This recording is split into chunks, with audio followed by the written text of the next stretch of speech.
glass slipper, a lost love, and a race against time. Will Cinderella escape in time to claim her destiny, or will her stepmother's cruel tricks steal her happily ever after? In a kingdom filled with dreams and deception, one girl's kindness and courage will change her fate forever. Cinderella stood by the kitchen sink, scrubbing a pile of dirty dishes.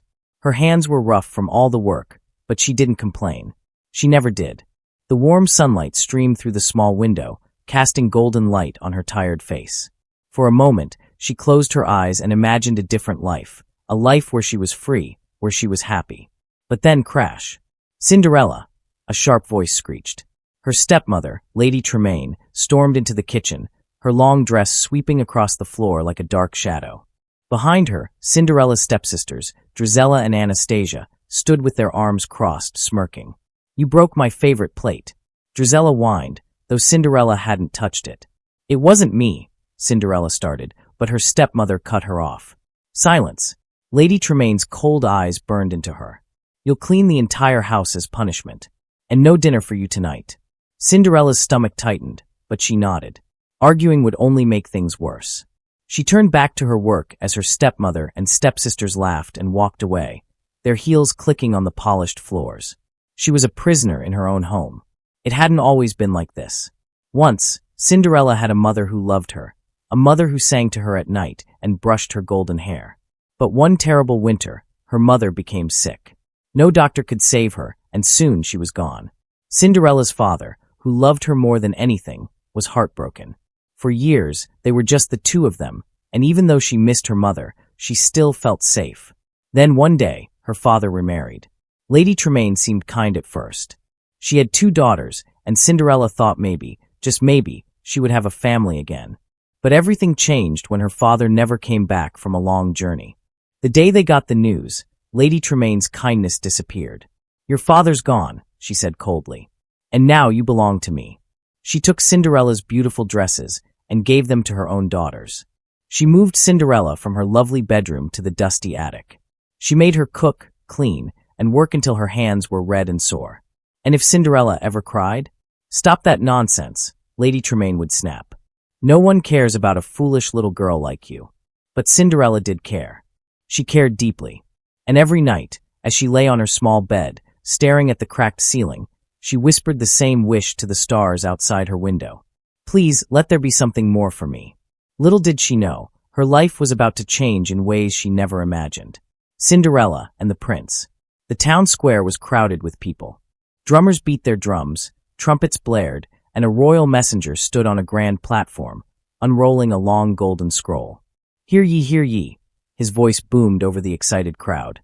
"By order of the king and queen, there shall be a grand royal ball at the palace. Every young maiden is invited, for the prince shall choose his bride." The crowd gasped. A royal ball. A chance to meet the prince.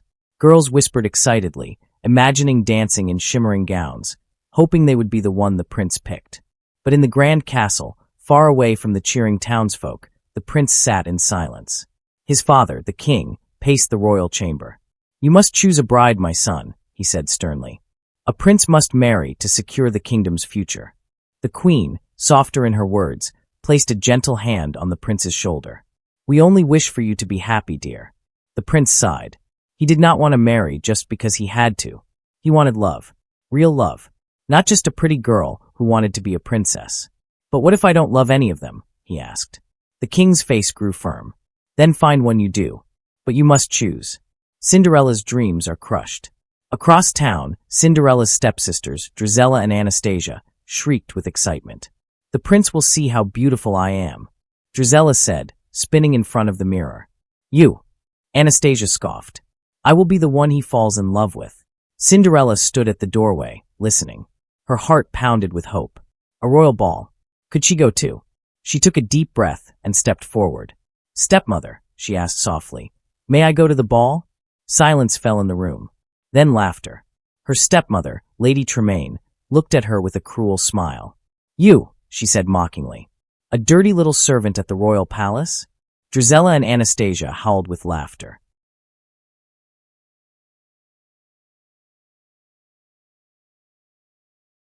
Cinderella's cheeks burned, but she stood her ground. The invitation said every maiden is invited. Lady Tremaine's eyes darkened. "Then you may go," she said sweetly. Cinderella's heart leaped. "If," her stepmother added, her smile turning wicked, "you finish all your chores, prepare your stepsisters' gowns, polish their shoes, fix their hair, and still have time to make yourself presentable." Cinderella's heart sank. She knew what this meant. They would give her endless work, making sure she had no time left. Her stepsisters smirked. "Better get started, Cinderella," Anastasia sneered. Cinderella swallowed back her tears and nodded. Deep inside, she still had a tiny spark of hope. She would try. She had to. Would she be able to finish in time?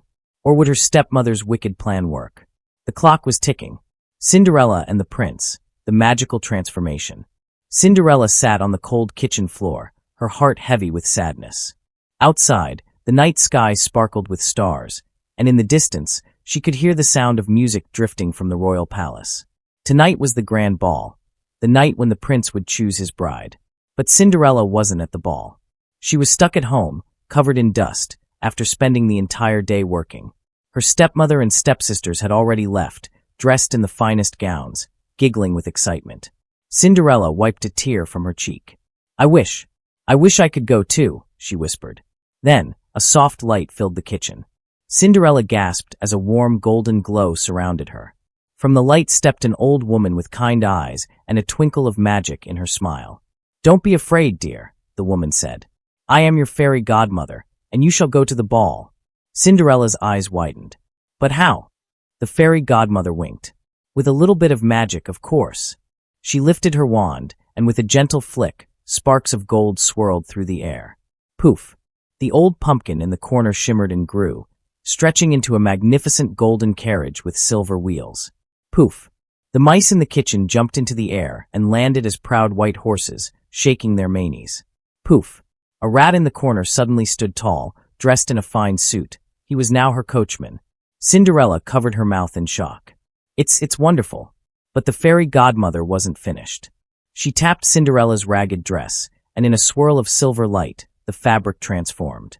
The dirt vanished, and in its place was a gown of shimmering blue, covered in tiny sparkling stars. Cinderella twirled, barely believing it.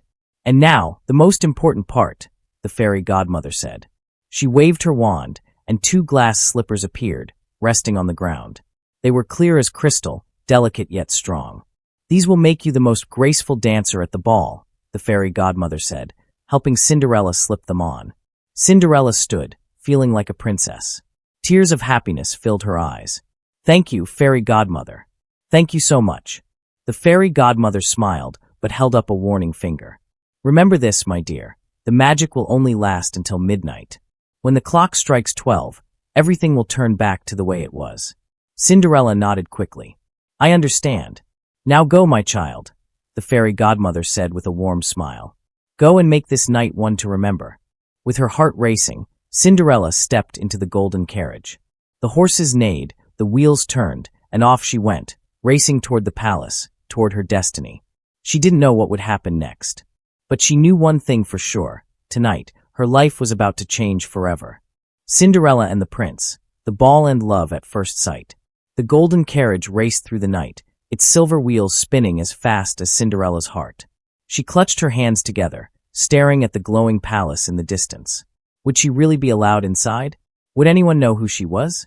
Before she could think too much, the carriage rolled to a stop in front of the grand palace doors. A guard stepped forward. "Your name, my lady?" Cinderella froze. She had no name to give. She wasn't a princess. She wasn't anyone important. But before she could answer, the doors swung open, and the bright light of the ballroom spilled out before her. Gasps filled the air as Cinderella stepped inside. The ballroom was more beautiful than anything she had ever seen. Golden chandeliers sparkled like stars, music swirled through the air, and elegant guests twirled in their finest gowns. But no one was looking at the chandeliers. They were looking at her. Whispers rippled through the crowd. Who is she? She must be a princess from a faraway land. Cinderella held her breath. Her shimmering blue gown glowed under the candlelight, and the glass slippers sparkled like diamonds with every step she took. At the far end of the ballroom, the prince stood beside his father, the king. He had spent the evening dancing with many ladies, but none of them had felt right. Then he saw her. The moment their eyes met, the rest of the room faded away. The prince's heart pounded. He had never seen anyone so graceful, so kind-looking, so different. Before he even realized what he was doing, he stepped forward, pushing past the nobles, past the curious onlookers, until he stood before her. "Would you do me the honor of a dance?" he asked, bowing slightly. Cinderella couldn't speak. Her hands trembled as she placed them in his. The music started again, and they stepped onto the dance floor. And then they danced. They glided across the room, their movements so smooth that it felt like floating.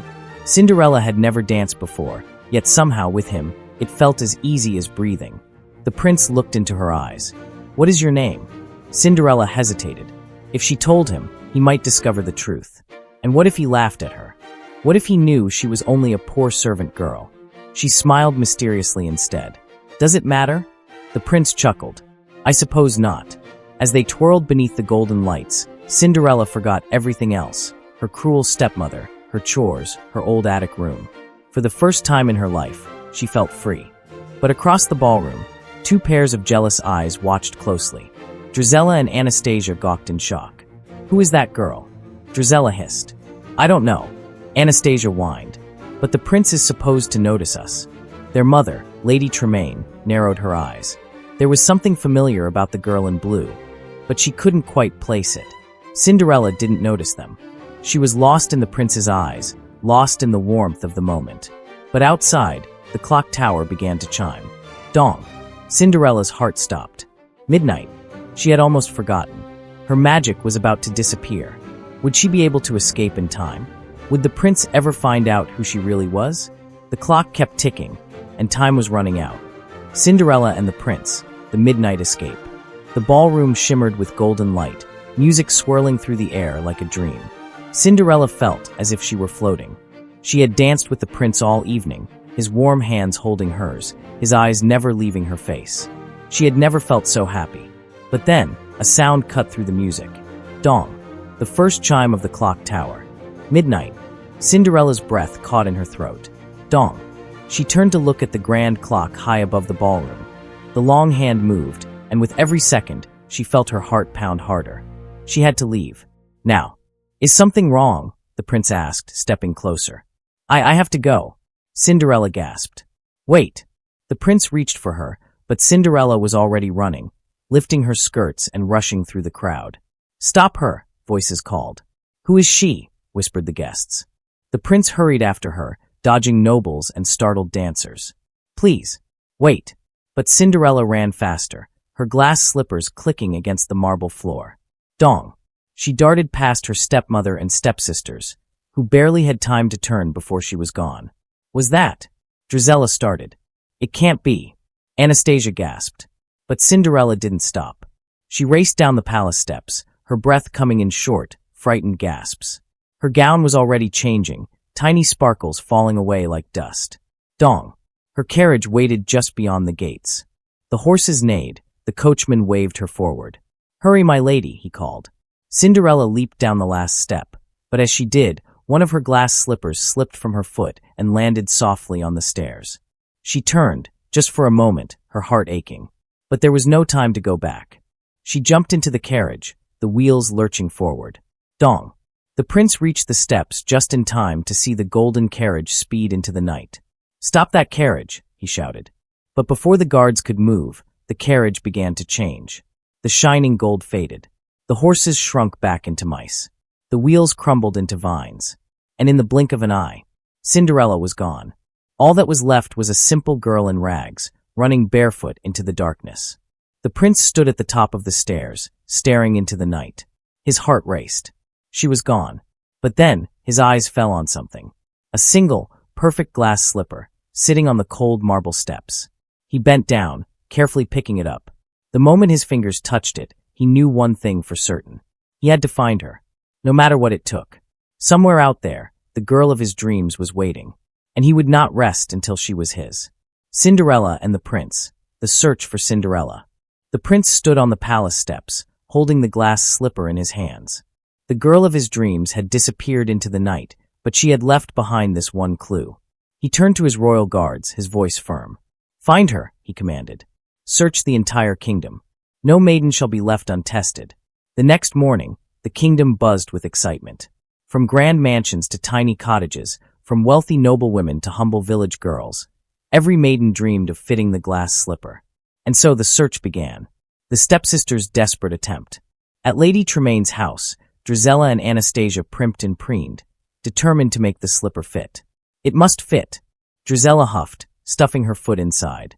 But her toes were too big, and the glass slipper wouldn't budge. Push harder, Lady Tremaine hissed.